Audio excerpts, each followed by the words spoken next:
Today, we've got Lola Lopez, a New York-based coach with 10 years in CrossFit, 7 years in personal training, and deep experience in both weightlifting and sports-specific coaching. She's the head of weightlifting at CrossFit Wall Street and also an award-winning theater director.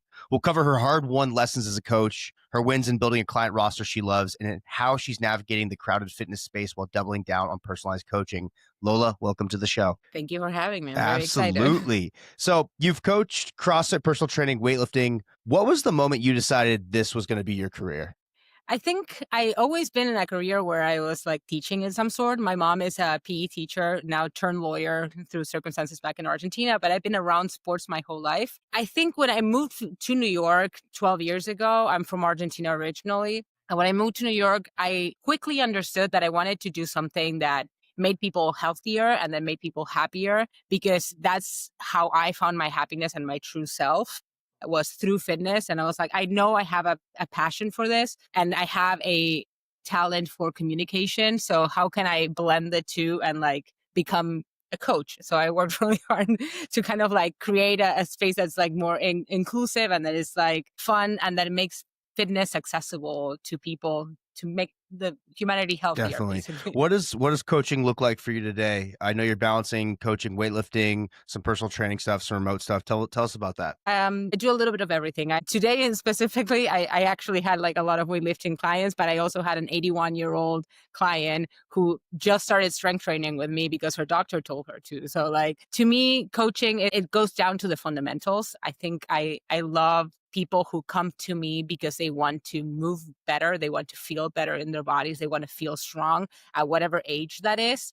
And it's not necessarily about becoming like the next world champion, but it's more of like becoming their best true self. So it's a combination of like going through the basics, learning like very clean movement patterns from the very, very beginners to like the most advanced athletes that I have, to also like listening to my clients and like their day-to-day like struggles, like their families, their jobs, like the things that surround that, because that also is going to inform the way that they move, the way that they eat, the way that they sleep, the way that they perform. So it's like, it's part coaching, part like personal, like therapist, friend, partner, etc. Absolutely.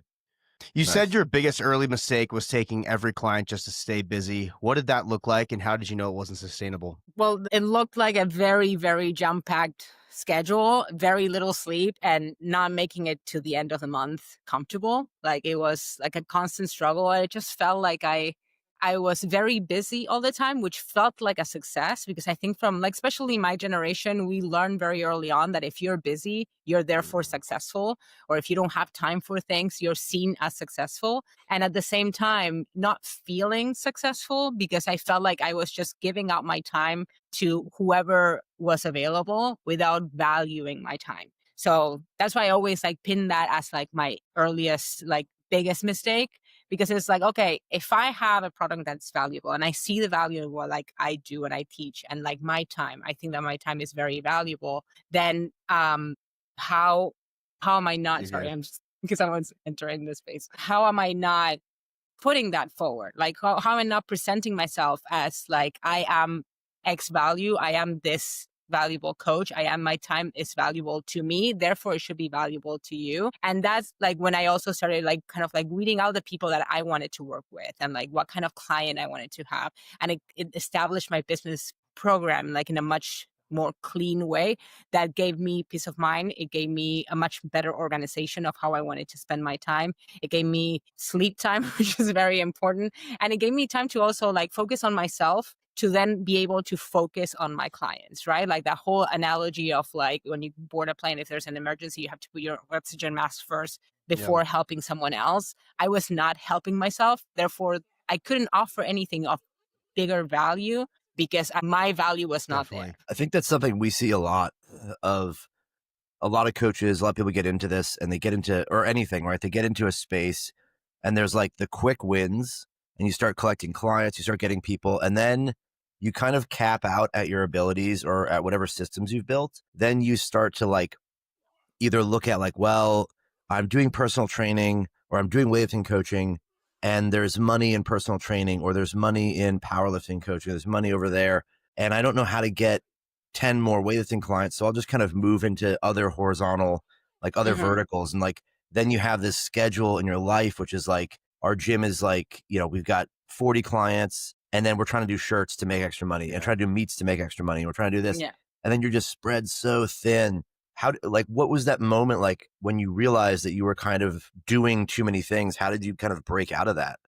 I think I'm still like in the process of breaking out of that, but I think the biggest realization was that I was in deep burnout and I was not showing up for myself first. So what started happening was actually that like my plan of like collecting as many clients as possible and spreading myself as thin as possible started to backfire, because then I started getting sick, or I started like failing my clients and like showing up. I would like miss my alarm and like not show up for an early morning client. So like then you start losing clients because you are so desperate to like get there for everyone that you end up not getting any of them. Yeah. So it's in the theater, I always say like, if you are too general, then you're not specific about anything. Yeah. And like, if you want to be good, you have to be specific, because nature is incredibly specific. Like nothing is left up to random. So like if you treat your business and your life as a hobby and like something that's not specific enough, and you're not investing your time into refining it, then you can be surprised when it kind of like responds in that hobby type of way. And I say this also like to my clients now, like when they are like very inconsistent and they're showing up, like they don't want to, like there's some like my remote programming clients, like they like cherry pick exercises. In CrossFit, it happens a lot that people like see the workouts for the week and they're like, oh, I'm not gonna go Wednesday because it's like a lot of burpees, and like they don't want to show up. If you treat whatever you want to be good at as a hobby, it's going to respond in the same way. So you can't expect to grow anything if you don't treat it with the specificity that it needs. So I had that realization when I started like feeling like I had no control over what I was doing, and I was just kind of like at random, and it felt very random. And I was like, I need to become more specific, because in that specificity is where I can like get deep and actually get I get the clients and the value that I know I deserve and that I know I can push. It's interesting. One of my coaches, we recently he coaches about 40 lifters, 50 lifters, and a lot of them just so happen to be like, they're like men 25 to 35, train pretty hard, and then he had like a female client who's a little bit older, in her 50s, and she recently gave us notice she was going to quit coaching. And I was like super surprised, because she was like our ideal client. Like if I had 200 of these people, I'm like, oh my gosh, like we're crushing it. And so I met with her personally. I'm like, okay, what's going on here? And she was like, well, this coach, he always works with like these young men. Like I just, I'm dealing with this knee thing, and I just don't think like he's the right coach for me. And part of me internally, I'm like, this coach could coach her, and I know he could do well. And I've seen his training, and he's doing it.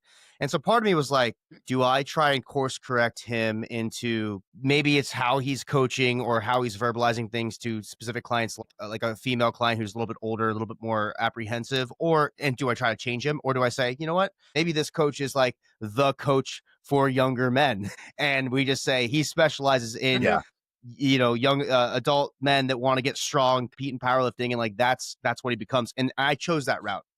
And so I think that's hard, because like as a coach, usually if we're let's say we're a solopreneur running our own thing, we start with coaching everyone that would pay us. And then over time we get to a point where, okay, now I need to niche down. That's what everyone says, all the business gurus, niche down. I coach busy moms over 35 to do this and this and that. You see that on Instagram all the time. And I think there's validity there. But the key is not just coaching who we think, like where we think we can build a business, but coaching the people and the target demographic that we actually want to coach, because that'll keep us in the game longer. And I think it's very important. Yeah.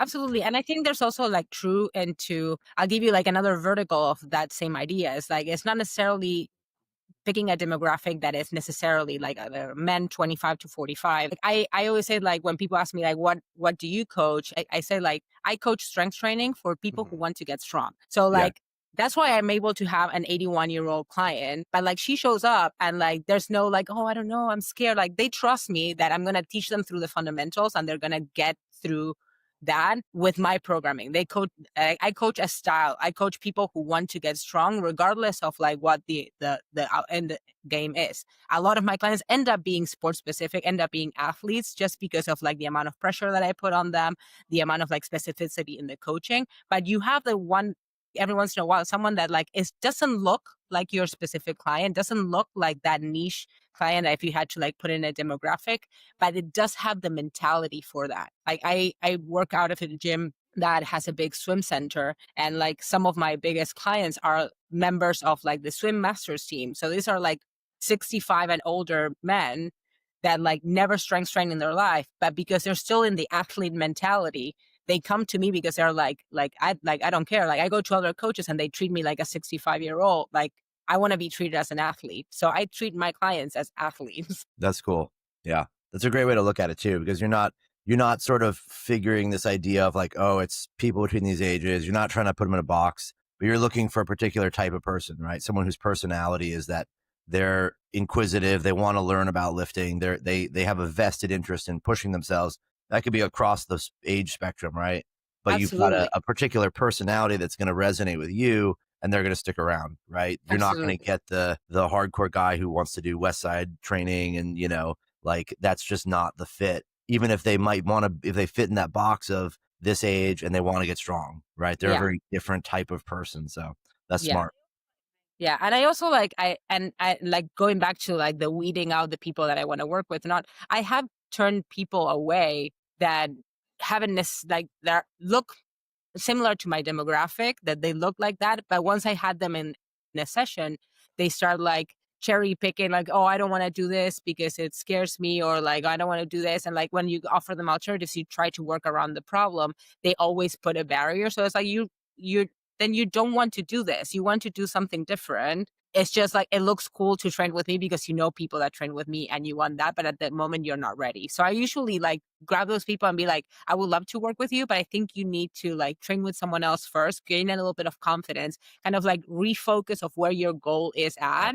And then if your goal is still to work with me and you want to work as an athlete, you want to get stronger in these movements, absolutely come back. But I think like at the moment, like it makes no sense for me to be banging myself like against the wall, trying to get them to like accept a methodology that's not for them at the moment. And also like they're gonna get frustrated, like encouraged to like still coming, and then like it defeats the purpose that started it all. Like I just want people to move and get stronger and get healthier as they age, because we're all in line for that movie. Definitely. So Yeah. you've identified like two client avatars. From my understanding, it's women over 45 and sports specific athletes. How did you end up with those two? Mhm. I think sports specific athletes comes because I am an athlete myself, and I always loved like the ins and outs of every sport. I played many many sports growing up and everything, like with the influence of my family, but also because I am a very competitive person.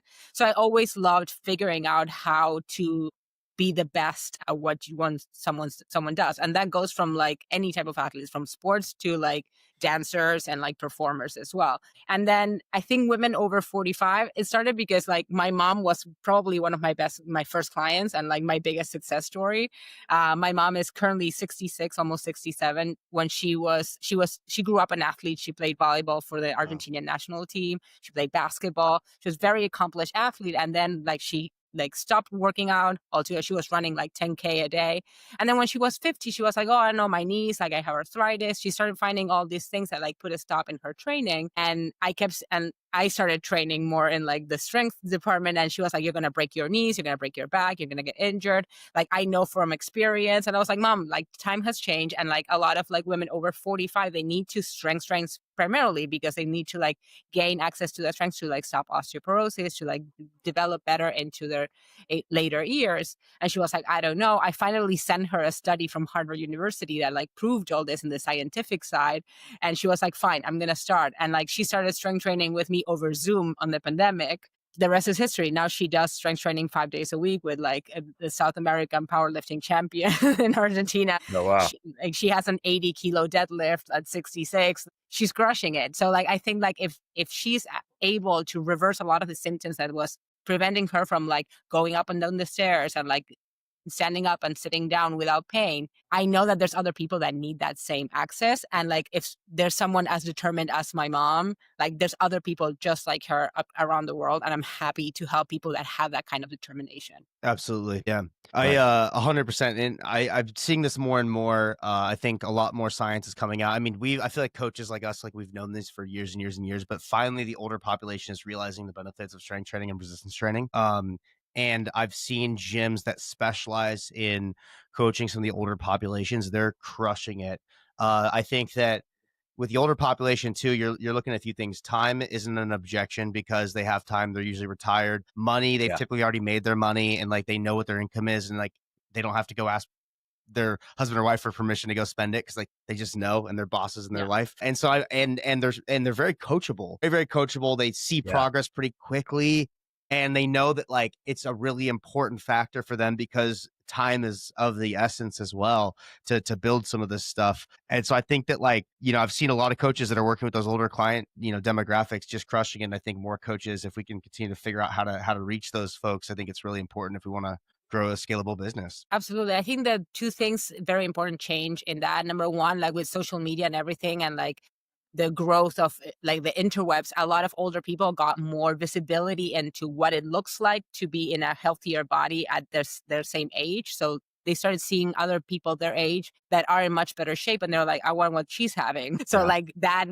being able to mirror that in social media, that helped a lot. And also, I think there was a shift in medicine and like newer doctors that are a lot of them in strength training. They started saying to their patients, like, you need to get stronger, you need to get muscle mass, you need to eat more protein, you like all these things that like 15, 10, 20 years ago, if someone got an injury, they will go to their doctor and they're like, oh, you need to rest. And now that speech has shifted a little bit. And they're like, no, you have to work around your injury. You need to like get stronger. You need to work around that. So like, I think that was a big shift too, that thankfully like came not only because it makes our business much better, but also because like it makes humanity much Definitely. healthier. Yeah.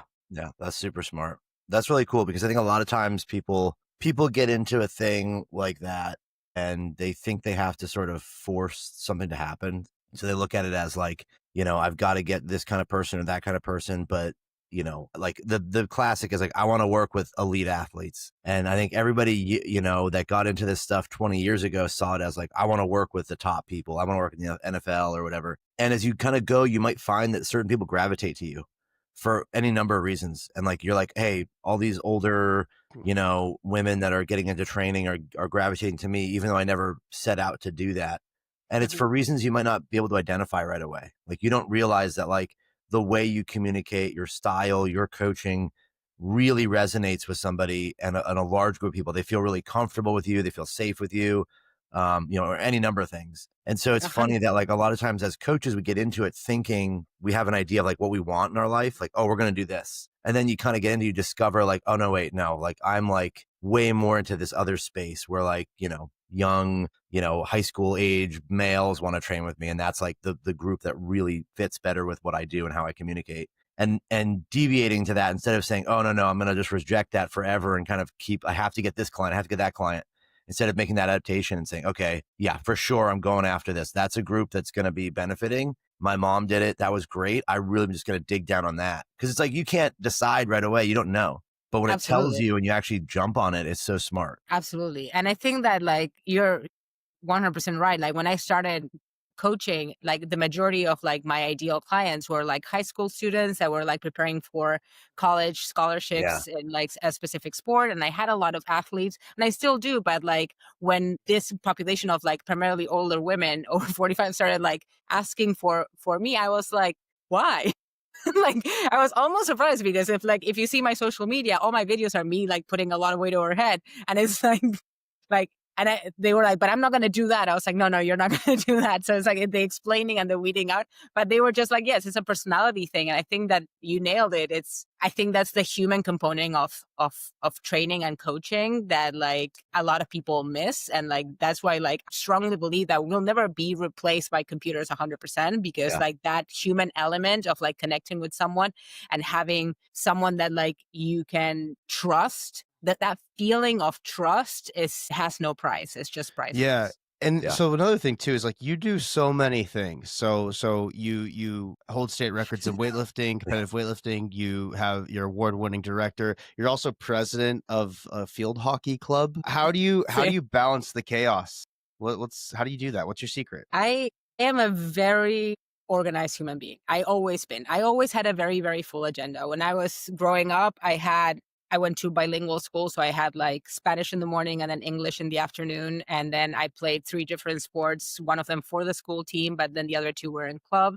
So I was always doing a million things. And my mom, who's as crazy as I am, was always like, if you want to do a million things, you have to be very methodical and very good at just like keeping things in like a schedule. So like if you see my Google Calendar, it looks like a madhouse. It looks like a Tetris board. But I am very good at like scheduling things, and I'm very good at also like keeping my commitments. I became much better now at like establishing boundaries and not saying yes for the sake of saying yes, but being able to establish that boundary and be like, how does this serve me, serve you, serve us? Does it deserve to like have that, or can it wait? And then like learning to prioritize was also a big thing. So yes, I do a lot of things, but I also like I am a highly organized person, and I have a big support system. Like even at the distance, my family is very close to me and they're always like there. I have my partner Peter, he's also a trainer, so he also knows kind of like the dynamic of being on your schedule the whole time.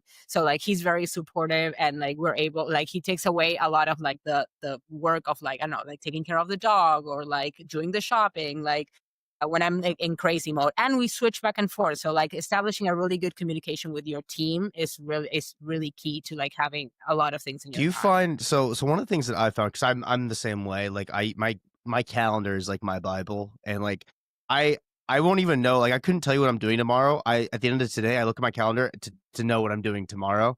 But and I show up for everything and I'll be there like 100%, but like I can't even think about it, and I don't want to worry about it. So I'm like each day I'm just crushing each day, and I know that long term my calendar, like Mhm. sometimes I'll look in the future. I was looking at October yesterday because I have some travel, and I was like, okay, slotting things in here to make it all work and keep everything together. But one of the things I find is like there's phases of momentum on certain things. And so like I compete at jujitsu, you know, and I used to compete more at a high level. I'm trying to sort of get back there, but I've got some other momentum stuff in my life right now. Do you find that you have momentum shifts like that, where like there'll be a phase where you're pushing something, coaching really hard, then you're pushing your own athletic career hard, and it just has to change and switch, and you have to pull things back? Yeah, absolutely. Like not only with like the professional and the performing things, like both like my coaching and my performance as a weightlifter, also when like vacation is coming up, because like a lot of us work in like an hourly basis. So like when you take time off, like you don't get paid. So you have to build momentum towards that. So like when I know that I'm going to be away for a certain period of time, and that like the influx of money is not going to be as good as it was when I'm full time, I have to like ramp up towards that. I'm taking time away for training or for like competing. I'm competing in the New York State Championship in 2 weeks. And like, I know that I have to shift things around in my calendar for that. So like a lot of the things is like trying to anticipate as much as possible. Like that's how I like predict momentum. And then like if something appears out of like the blue, like an opportunity arises, then it's like the ability of like stopping and contemplating before making any decisions. Is this a momentum that is this a wave that I want to ride, or is it something that can wait? Is there an opportunity that's going to appear again in a few weeks, in a few months, in a few years? Like, is it something that I need to take right now, or is it something that it can wait?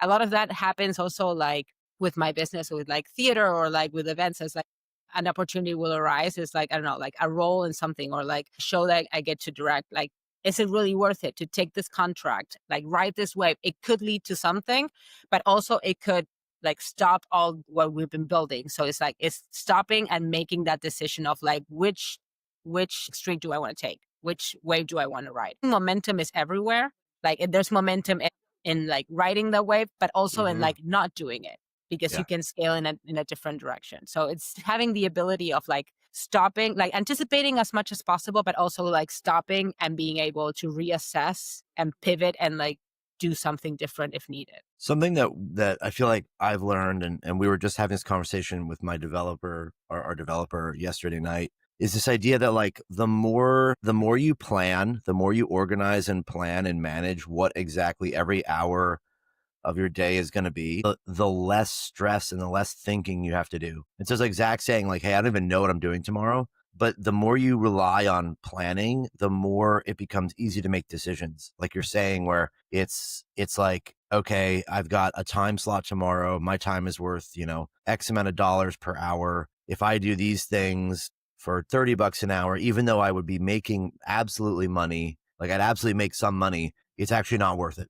right? I'd be Yeah. making more money if I focused on something else. And it's like that ability to be like, we call it like ruthless prioritization, where it's just what is the most important thing? That's what you need to work on right now. And then the next thing and the next thing. And like lots of big things like that, big projects get chewed up by digesting small pieces. So you break the biggest thing you have up into tiny little pieces. And it's like when it seemed like a huge thing, like how do I grow a business to be whatever? How do I do this? It's just one thing at a time, one little thing at a time. It's impressive 100%. that you say you've accomplished so much in so many different fields. Do you feel like there's anything as far as like the way you've prioritized any one of them at a time, like that's really allowed you to do that? Or is it just purely time management? I think it's like a huge chunk of it. I would say like 95% it is time management. And Yeah. because I've always been very good at that organization of my time. I think in the last few years, one of the things that helped me the most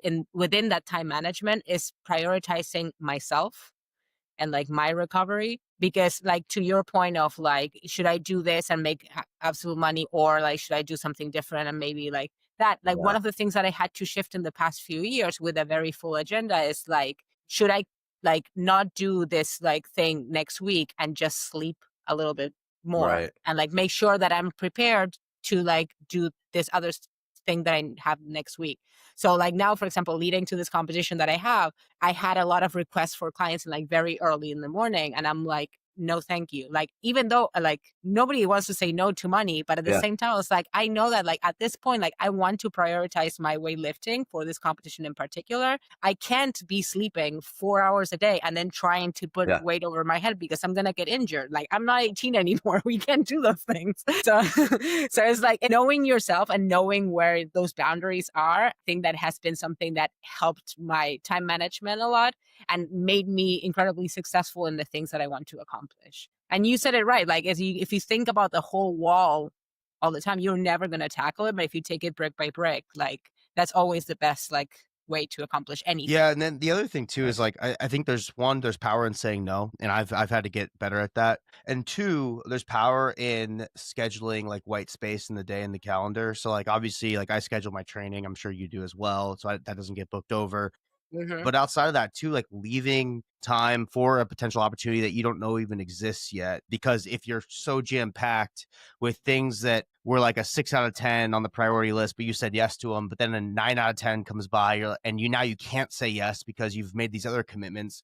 I've been there Yeah. too, and it sucks. And Exactly. so the best entrepreneurs that I've met, the most successful, have like the most amount of downtime. And I don't know how they do it, but like that's when they're creative. Like we can't be creative when we're busy.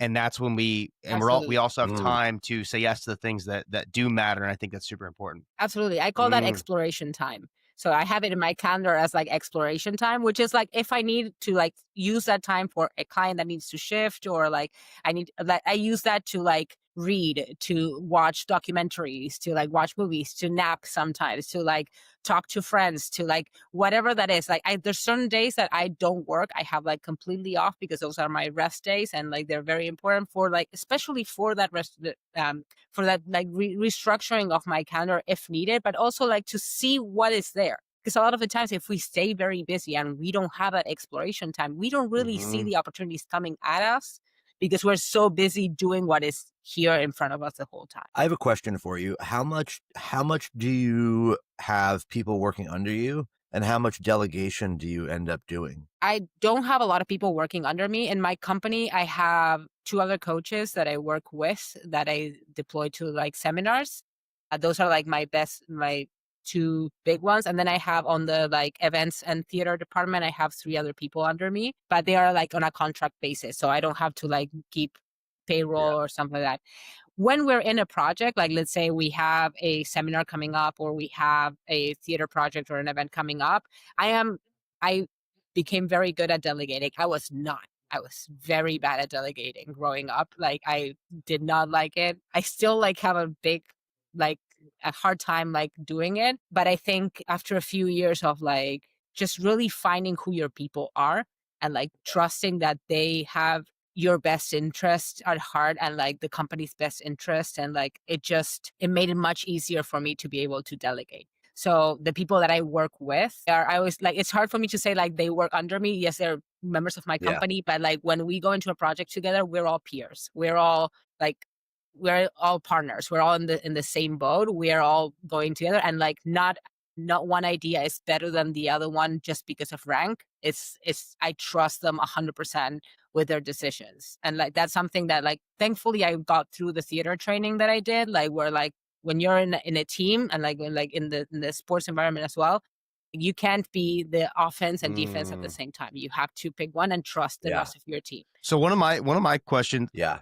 Go Max. Oh, well, No, go I'm for it. curious because whenever I meet someone who's like a professional in a different realm, like you are with theater, what have you taken from what you've learned in like the arts and applied to coaching and things like weightlifting and things like that? Yeah. Patience is the number one that I say like I learned from the arts. I started in the theater as a dancer, and like as any skill, like dance you can just learn from the morning to the night. Like I was a tap dancer for many years, and tap requires a lot of skill and a lot of practice. So that patience of being able to practice and refine the skill was something that I definitely took to my weightlifting and to like my practice as a performer and as an athlete. As a coach, I think from the theater, that collaboration aspect is something that I learned to listen and to like make sure that I am in the moment with my clients and with my athletes, to be able to listen and respond and say yes and then continue the growth and not just like trying to impose one vision. I worked with directors in the past and like in the theater that were like, and stand there and act. And there was like no direction whatsoever, or like they would just like teach you like a puppeteer, like lift your hand here, say this, say that.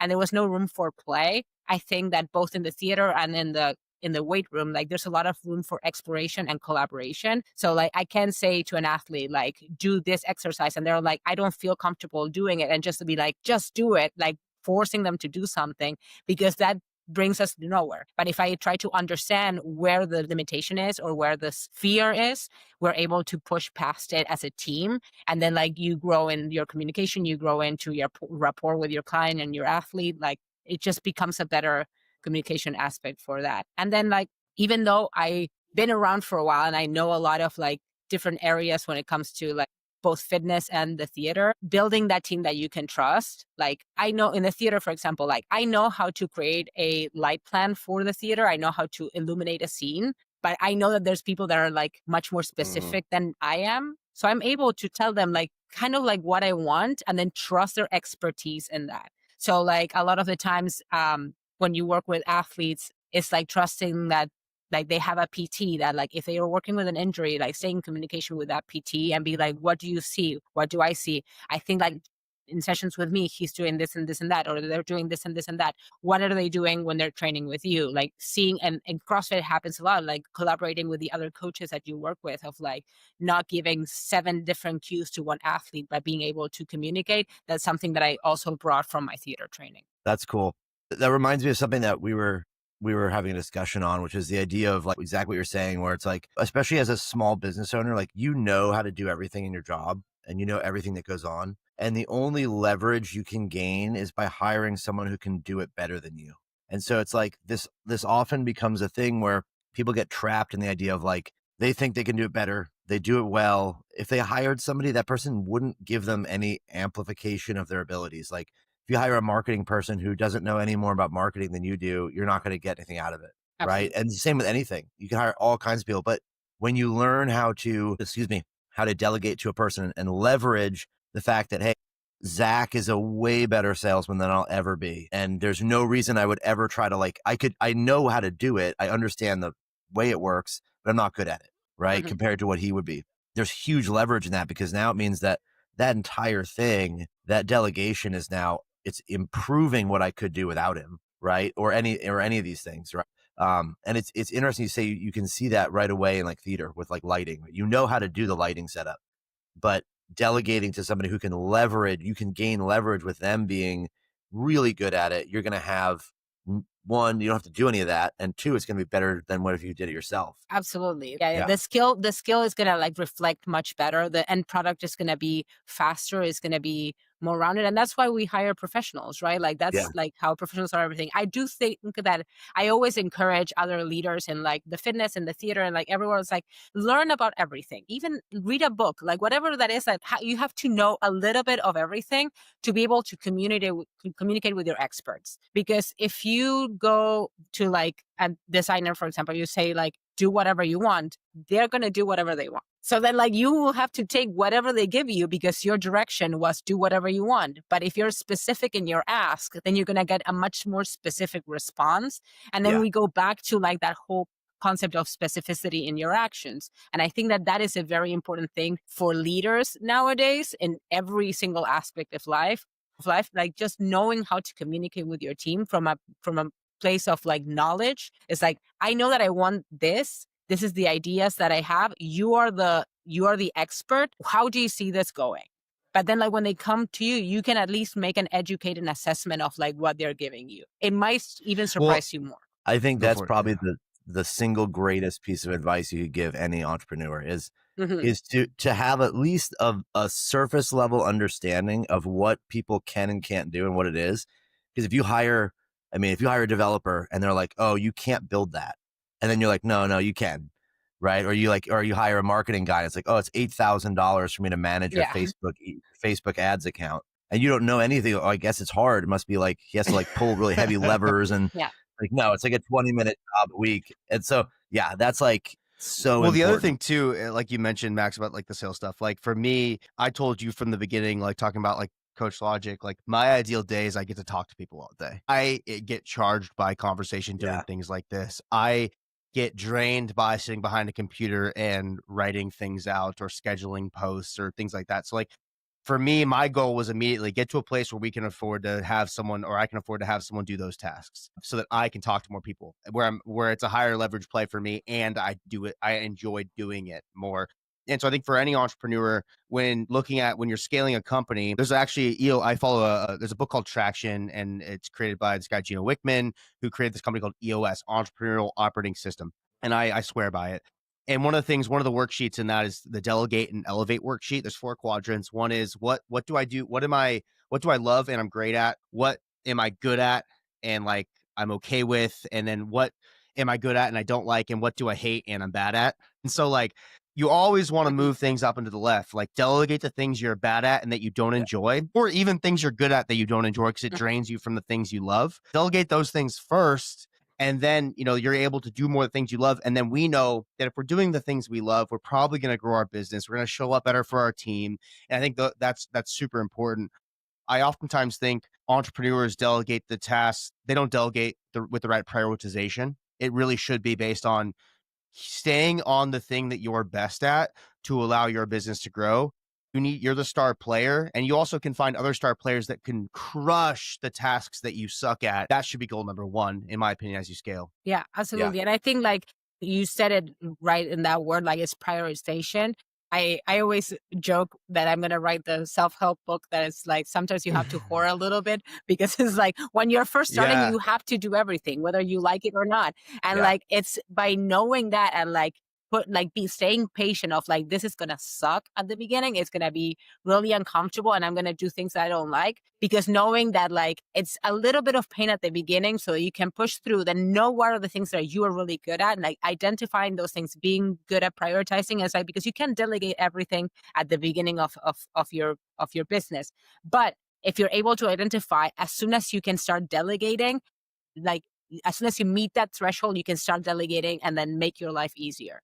But like I would say, like you have to work a little bit, you have to suffer a little bit, and then like identify those things. But also like if like from those quadrants, there's like 4 things, the one that you're really good on, and then you start delegating. Which one are you going to delegate first? Yeah. Like if you're able to delegate all at once, fantastic. If you're not, like you have to know best what your business is to know what you're delegating and what you're going to take on with more I was literally responsibility. talking to a gym that's in Pasadena. I talked to 2 of the owners and I consult for them. And one of them, they use push press. Max, I think you use push press for your gym. You're familiar. And one of the coaches and owners, she was spending hours taking the programs she was writing on spreadsheets to put it into the push press system, hours a week. And she hated it. And I was like, you can hire someone offshore to do that for $5 an hour. I connected her with someone and she's like, oh my God, life's changed. Now I have 10 hours back in my week that like I can go do the things I love to do. So Yeah. it's like, boom, that was like an easy, high leverage. Now she can go coach more people, make the business more money, not doing the admin BS on the back end, stuck like taking cell by cell from, spreadsheet to push press. And, eventually she'll get on Coach Logic, hopefully. But, Yeah. so, She's smart. Okay. It's Exactly. only a step away.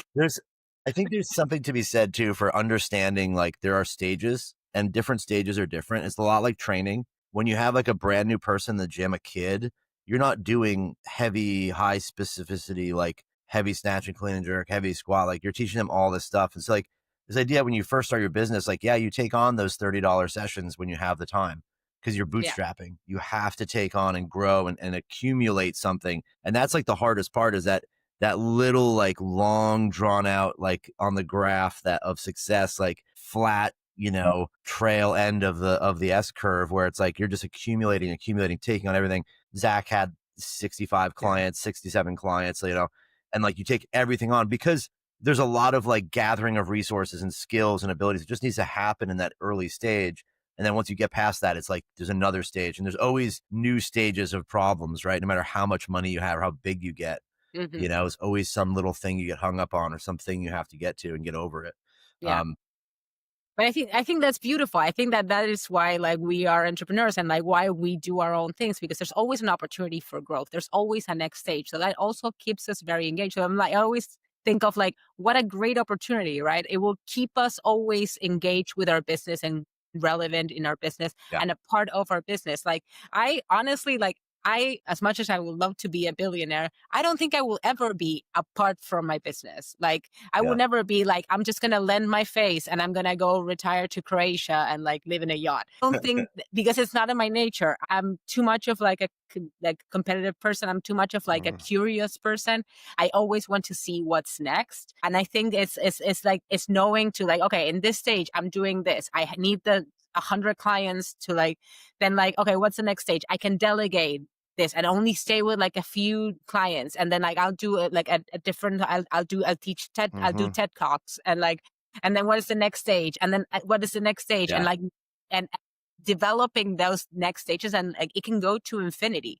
And like, I think that's beautiful because also you learn a lot about yourself as a business owner, as a coach, as a person. And then you're able to know your business from infancy to like all the way until you're no longer there and the business continues beyond you. Yeah, there's a book called The Infinite Game by Simon Sinek that's literally what it talks about is your business should be able to live on past you and how to build it in that way and how, what like the mindset is around that. A lot of us don't think with these long-term time horizons, but that's how we win big long-term prizes. So I think that's huge. Lola, I've really enjoyed this conversation. I feel like we could probably go for like another hour, but I do want to ask, one of the questions I always like to sort of start to finish off with is what's like one piece of advice you would give to another coach that's breaking into this industry? Well, I think we kind of like talked a little bit about that. I think it's like know a little bit of everything is the biggest piece of advice that I can give to, especially to a coach. It's like, yes, stay with your niche, stay with what you think your specialty is, but other specialties might bring a new flavor to your specialty. Like if you are a weightlifting coach and there's a gymnastics seminar that is available, go take it. If you can afford it, go take it, because there might be cues or ways to saying things there that will also inform the way that then you cue your athletes, you cue your clients. From there all the way to like any style of things, like read books about art, about theater, about architecture. Like I was in Chicago a few weeks ago and I did the architecture boat tour and I learned so much about architecture. I was like, that's ridiculous. But like, it also opened my mind to like many other ways of communication that I can use with clients, with potential partners, with vendors. So it's like, try to stay curious. I think that's how like you kind of like summarize it. Like stay curious about everything. If you stay curious, you stay relevant, your business stays relevant. You as a person stay current and more engaged with the present and with your clients. If someone wants to connect with you, where can they find you? Where could they take one of your classes? I coach CrossFit Wall Street, the weightlifting class on Thursdays, and then I coach Saturdays all day. But then they can just find me at my, I'll give you my website after, but lolalopezguardon.com is my website and all my information is in there. Both my theater stuff and my fitness stuff. I love it. Well, thank you for your time today. Thank you so much, guys. It was a great opportunity and I love talking to you. Yeah.